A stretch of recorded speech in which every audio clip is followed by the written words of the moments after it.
It was just another night for Jackson, or so he thought. Jackson was in his late 20s, and ever since he moved to the city, life had never been the same. He lived alone in a cramped apartment, trying to survive the daily grind of life. Being an introverted person, he preferred spending his time alone, reading books or playing games.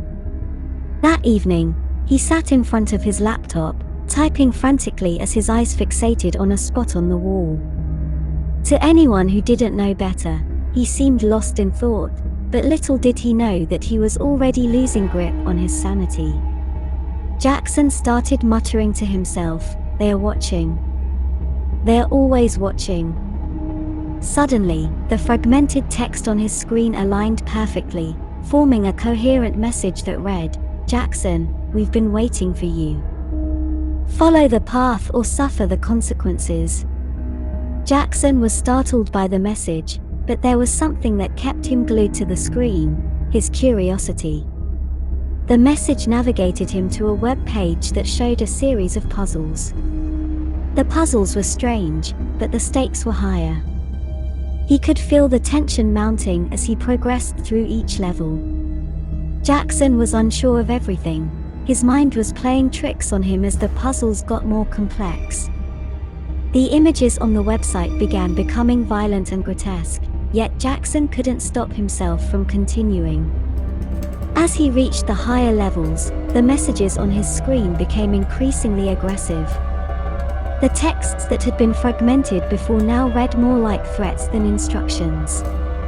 The pressure of completing the puzzles had become unbearable, leaving him feeling utterly drained. "I can't do this. I don't know what's real anymore," he said. Jackson stepped back from his desk, his eyes heavy with sleep and his mind heavy with fear. The darkness crept into the room, and he could feel his hands shaking. A shadow began to emerge from the corner of his eye, seemingly intent on coming closer. "Get out of my head," Jackson said in a trembling voice. The shadow moved closer and closer, its presence making Jackson sweat cold. Suddenly, it enveloped him, and everything went black. When he woke up, he was on the floor, numb. Just when Jackson thought he had come to his senses, his mind was filled with a high-pitched sound that kept getting louder. Soon, the sound grew so unbearable that he could hardly bear it, and he felt like his head was about to burst. As suddenly as it started, it stopped, leaving him in silence. "What's happening to me?" Jackson uttered in pain. As he got up, Jackson noticed that the apartment was now a dark alleyway with no end in sight. Confused and disorientated, he began walking, unsure of what lay ahead. Desperate for answers, Jackson pulled out his phone, but it had no signal, leaving him completely isolated. As he walked deeper into the alleyway, he heard whispers in his ear. The voices were indistinct, leaving him unable to distinguish what they were saying. "You're not real. This isn't real," Jackson started whispering. The whispers kept getting louder, and to his horror, he realized they were all his voices that kept screaming inside his head. Terrified, he closed his eyes, hoping that this was just a bad dream. However, when he opened his eyes, he found himself back in his apartment, faced with a message on his screen: "You didn't follow the order. You failed."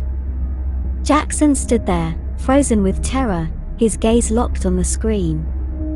He knew he had to follow the order, but he didn't know what it was. His mind raced, trying to process all that had happened.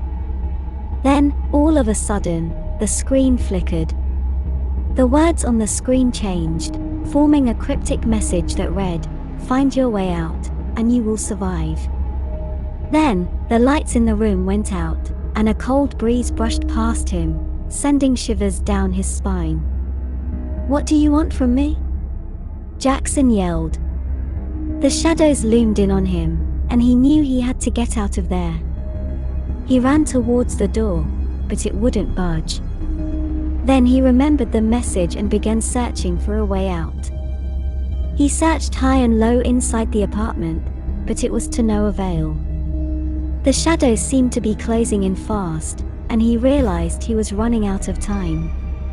He looked outside the window, and to his horror, saw that the puzzle pieces were coming together to form a symbol he remembered from his childhood. It was a warning about an ancient curse, one that would claim the mind and soul of the person it possessed. No, this can't be happening. I have to get out of here. Jackson panicked. He ran towards the puzzle on his desk, hoping to find something that could help him solve the curse. As he flipped through the fragments, he found a piece that resembled the symbol from the warning. Then, another piece that matched the first, and he began piecing together the rest. As he worked frantically, the pieces came together, forming a complete image, a map of the city with a clear path leading away from the apartment. Realizing this was his only hope, he gathered his wits and set out into the darkness. He didn't stop running until he was far away from the apartment, and the shadows were no longer chasing him. As he sat down on the ground, panting in exhaustion, he embraced himself. He survived,